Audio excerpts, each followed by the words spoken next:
보통 아이분들이 약간 내향적인 분들이 많잖아요. 그런 분들이 사회생활을 잘 못할 거라는 보통 편견이 있는데 실제로는 어떤지 알 수 있을까요? 어떤 10곳의 회사에서 우리 직원들 중에서 제일 사회생활 잘하고 인간관계 좋은 직원들을 각각 10명씩 뽑는다. 이런 네네. 10곳이니까 100명이 뽑히겠죠. 그래서 100명을 뽑아서 내향적인 사람, 외향적인 사람 분류를 해보면은 사실 거의 반반으로 나옵니다. 물론 그거를 이제 딱 잘라서 뭐 몇 대 몇으로 숫자로 얘기를 하기는 어렵지만 네네. 대략적으로 이제 분포가 그렇다라는 거죠. 그러니까 이제 쉽게 얘기해서 내향적인 사람과 외향적인 사람의 사회생활 기술에 대해서 물론 외향적인 사람들이 조금 더 잘 적응할 가능성이 높아요. 하지만 실제로 우리 사회를 봤을 때는 그 분포가 비슷비슷하다라는 거죠. 그러니까 분명 내향적인 사람이 사회생활 잘 못한다라는 거는 오해가 많이 섞여 있는 부분이고 편견에 가깝다라고 얘기를 할 수가 있습니다. 그런 오해가 왜 생겼을까요? 우리나라가 이제 1990년대 기점으로 서구화가 되게 많이 이루어졌잖아요. 네네. 사실 그 전까지만 하더라도 우리 한국 사회에서는 외향적인 사람을 이렇게까지 선호를 하진 않았었어요. 오히려 내향적인 사람들이 조금 더 추앙을 받았던 사회였거든요. 조선시대만 하더라도. 어떤 조선시대에 가장 이제 사람들에게 인정을 받는 사람들이라고 하면은 선비들이잖아요. 사실 선비들만큼 내향적인 사람이 없어요. 생각을 해보면. 그쵸. 맨날 방에 앉아서 책만 읽고 글 글만 쓰고. 쓰고 얼마나 내향적인 사람을 안 만나거든요.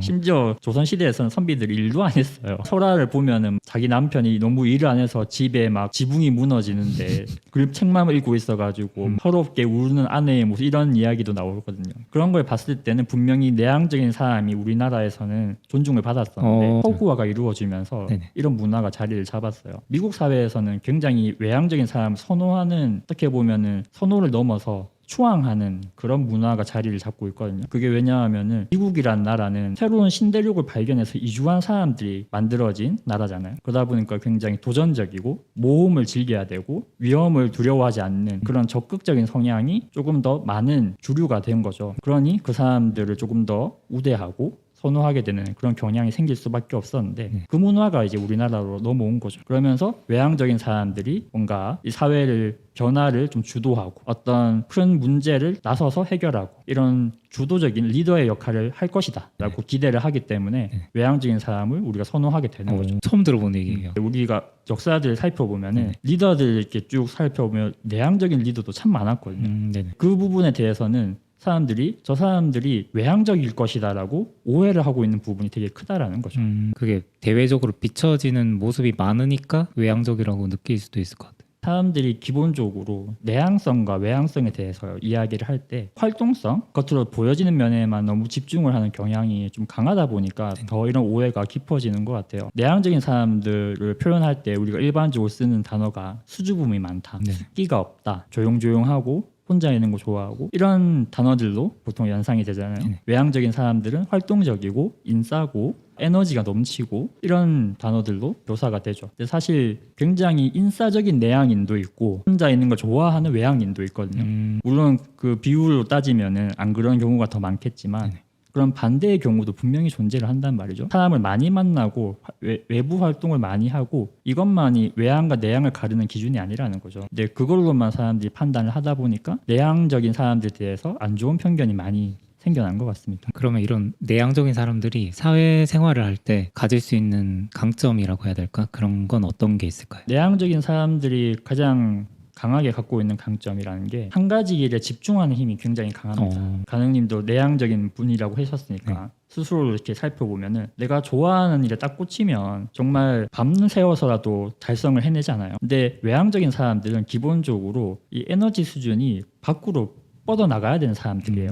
네네. 그러다 보니까 한 가지 일에 이 에너지를 다 몰아서 투여하기가 어려운 거죠.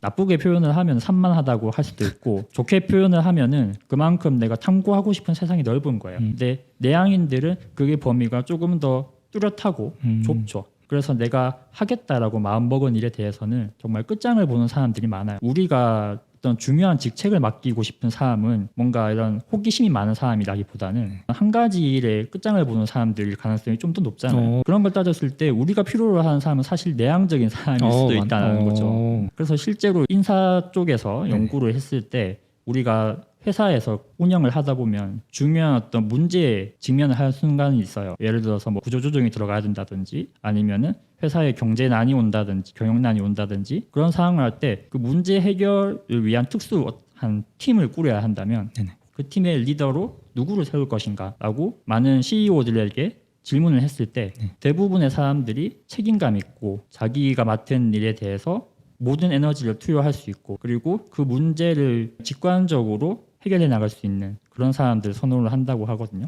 이러한 특성들이 내향인들이 갖고 있는 강점이라는 부분이 있죠. 내향인들이 갖고 있는 또 하나의 강점이 직관력이 굉장히 뛰어나요. 직관력이라는 건 쉽게 얘기하면은 우리가 육감이라고 표현을 하는 순간적으로 딱 알게 되는, 깨닫게 되는. 근데 스스로도 그걸 내가 왜 알게 되었는지는 몰라요. 자기도 이유를 모르지만 왠지 알 것만 같은 그런 느낌들 한 번씩 찾아올 때가 있어요. 네네. 그게 이제 내향인들이 갖고 있는 굉장히 큰 강점이거든요. 직관이 대부분은 좋은 방향으로 많이 적용될 때가 있어요. 내향인이 갖고 있는 직관이라는 게 그래서 강점이 되는 거거든요. 다만 이제 그게 틀릴 수 있다는 걸 늘 염두에 두는 자세는 필요하겠죠. 직관 이런 것들이 평소에는 사실 그렇게 중요하지 않을 수 있어요. 어떤 회사 일을 할 때 매일 반복되는 간단한 일들이 있잖아요. 뭐 서류 작업을 한다든지 그런 거를 할 때는 사실 직관력이 필요하지 않죠. 그런 일들은 그냥 열심히 일하고 엉덩이 붙이고 앉아 있는 사람들이 제일 잘해요. 그런데 이제 좀 중요한 문제가 생겼을 때, 예를 들어서 어떤 다른 곳에서 감사가 왔는데 중요한 서류가 하나 빠졌어요. 3시간 안에 뭔가 대처를 해내야 돼요. 그러면 이건 순발력의 문제잖아요. 이럴 때는 직관력이 굉장히 중요한데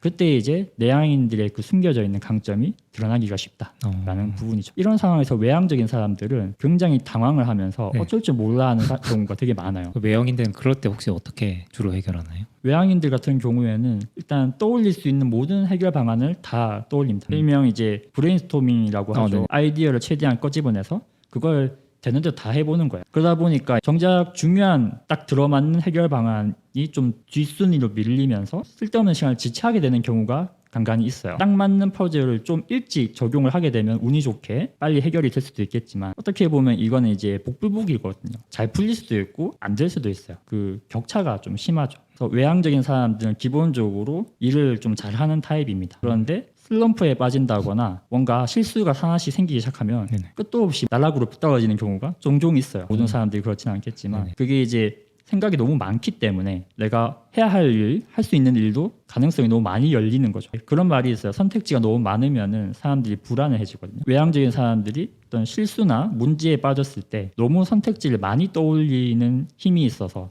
그게 오히려 자기를 좀 꼴가매는 그런 반작용이 생기기도 합니다. 여기서 좀 유념해야 될 거는 모든 면에서 무조건 외향적이고 무조건 내향적이고 이런 경우는 사실 사람들이 없어요. 심리학에서는 이제 성격 특징들을 얘기를 할 때 비율의 개념으로 얘기를 합니다. 간단히 얘기해서 내향과 외향이 적절한 비율로 섞여 있다라는 거죠. MBTI 얘기를 한다면 내가 I 유형으로 나왔어요. 그러면 나는 그냥 내향적인 사람인 게 아니라 내향성이 외향성보다 조금 더 많다라는 거죠. 네. 6대 4 정도로. 그렇기 때문에 한 사람에게서 내향성의 장점과 외향성의 장점이 동시에 드러나는 경우도 있어요. 반대로 단점이 동시에 드러날 수도 있고요.